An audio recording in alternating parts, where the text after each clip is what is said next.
আমরা অত্যন্ত দুঃখ ও ভারাক্রান্ত হৃদয়ে জানাচ্ছি যে আজ থেকে আমরা বাংলাদেশ গণ অধিকার পরিষদের সকল পর্যায় থেকে পদত্যাগের ঘোষণা দিচ্ছি।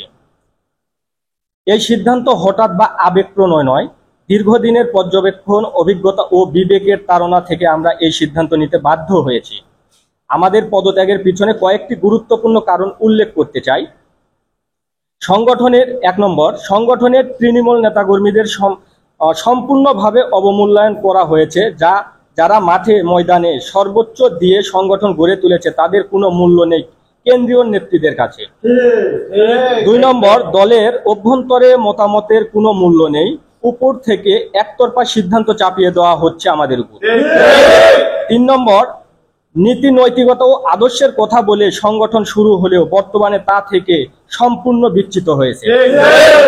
4 নম্বর, নওগাঁ জেলা গণ অধিকার পরিষদের সকল অঙ্গ সংগঠনের নেতাকর্মীদের মৌখিক ভোট অপেক্ষা করে পকেট কমিটি গঠন করা হয়েছে। মাত্র 30% টাকায় জমির মালিক হয়ে নতুন বাংলাদেশের গড়ে তোলার স্বপ্ন দেখা বাংলা বসতি। 5 নম্বর, জেলা কমিটি গঠনের জন্য একটি উপকমিটি গঠন করা হলেও তাদের সিদ্ধান্তের তোয়াক্কা না করে অলৌকিক ক্ষমতায় কমিটি ঘোষণা করা হয়েছে, যা ওই উপকমিটিরাও জানে না। মূল সংগঠন গণ অধিকার পরিষদ হলেও নিয়ন্ত্রণ করে অঙ্গ সংগঠন যুব অধিকার পরিষদ, যা সাংগঠনিক বিশৃঙ্খলার পরিপন্থী। 7, বিভিন্ন কমিটি গঠনে অর্থ বাণিজ্য হয়েছে বলে আমরা প্রত্যক্ষভাবে অবগত হয়েছি।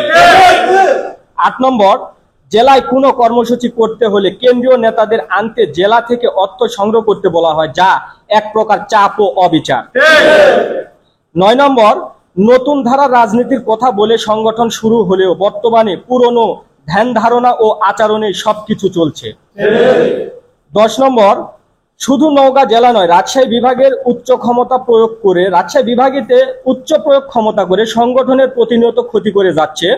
1 নম্বর, সুমন কবির, সাংগঠনিক সম্পাদক, রাজশাহী বিভাগীয়। 2 নম্বর, আমিনুল ইসলাম মাসুদ, সদস্য, গণ অধিকার পরিষদ কেন্দ্রীয় সংসদ সদস্য এবং উপকমিটি সদস্য, রাজশাহী বিভাগ। 3 নম্বর, SM সাব্বির, সহ রাজনৈতিক প্রশিক্ষণ বিষয়ক সম্পাদক, যুব অধিকার পরিষদ ও বিভাগীয় উপকমিটি যুব অধিকার পরিষদ। এদের সকল প্রকার অনৈতিক কাজকে কেন্দ্র প্রশ্রয় দেয়। 11 নম্বর, সর্বোপরি সংগঠনের নেতাকর্মীদের সঙ্গে স্বৈরাচারী আচরণ করা হচ্ছে, যা সম্পূর্ণ অগণতান্ত্রিক ও অপমানজনক। প্রিয় সাংবাদিক বিন্দু, আমি রাজনীতিকে জনসেবা ও আদর্শ বাস্তবায়নের মাধ্যম হিসাবে দেখি, কিন্তু বর্তমান সংগঠন তার মূল পথ ও উদ্দেশ্য থেকে সরে এসেছে। তাই নিজের আত্মমর্যাদা, রাজনৈতিক আদর্শ ও তৃণমূল কর্মীদের প্রতি দায়িত্ববোধ থেকে এই সংগঠন থেকে সরে দাঁড়ানোর সিদ্ধান্ত নিয়েছি। আপনাদের সকলের সহযোগিতা ও ভালোবাসা কামনা করছি।